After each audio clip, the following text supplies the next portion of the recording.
Hey everyone, welcome back to the channel. Imagine this, you take your kids shoe shopping. You tell them, sweetie, pick whatever pair you love.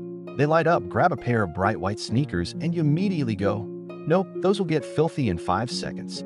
They point to black ones. Too dark, you'll look depressed. Finally, you force them into the green pair you wanted all along. They pout, maybe even cry a little. And what do you say? I just spent 50 bucks on new shoes and you're acting ungrateful? Seriously?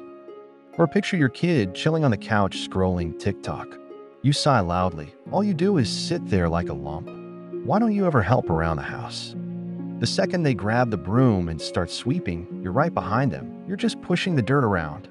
You call that clean? If any of this sounds painfully familiar, either from your own childhood or something you've caught yourself doing, stick with me, because today we're talking about one of the sneakiest parenting traps out there.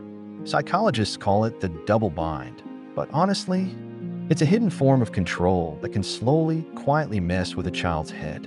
A double bind is when you give your kid 2 contradictory messages at the same time, and no matter what they do, they're wrong. You tell them to be independent, but then override every single decision they make.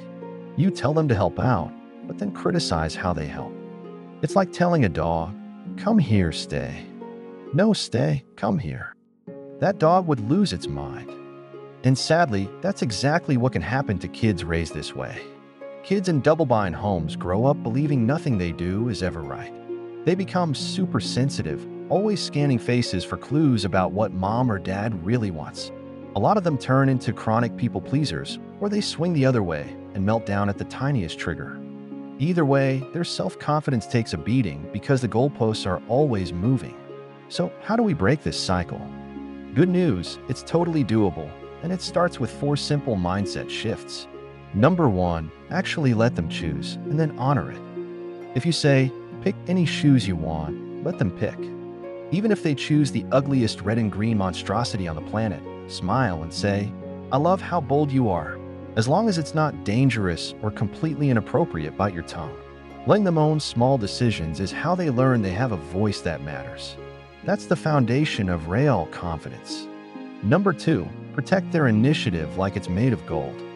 When your kid finally starts sweeping the floor, even if it looks exactly the same afterward, your very first words need to be, thank you so much for helping. You just made my day. Praise the effort, not the outcome.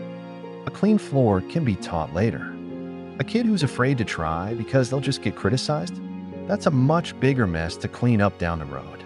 Number 3, stop asking questions when you already have the right answer in your head. Before you say, what do you want for dinner? Decide right then that whatever comes out of their mouth, pizza, cereal, ice cream for dinner, you're going to roll with it or at least discuss it calmly. Turning every conversation into a power struggle teaches them that their opinion doesn't count. Instead, become teammates. Okay, you want tacos and I was thinking spaghetti. How do we make both of us happy? And number 4, the big one, do the inner work on yourself. A lot of us tighten the grip on our kids because deep down we feel out of control in our own lives. The cure isn't controlling an 8-year-old shoe color. The cure is putting your own oxygen mask on first, reading the books you've been meaning to read, getting your finances in order, going on dates with your partner, chasing the dreams that got buried under laundry and carpools. When you start living with more ease, you naturally give your kids more room to breathe. Look, none of us are perfect parents. We all slip up. But recognizing the double bind pattern is half the battle. The other half is choosing day after day to loosen the grip and trust our kids a little more. So here's my challenge to you this week. Catch yourself once, just once, when you're about to override or criticize a perfectly reasonable choice your kid made. Pause, smile, and say, you know what? You picked that. I love it. Watch what happens to their face. That spark right there. That's the good stuff. If this video hit home, give it a thumbs up, drop a comment, and tell me, did you experience double bind growing up, or have you caught yourself doing it now?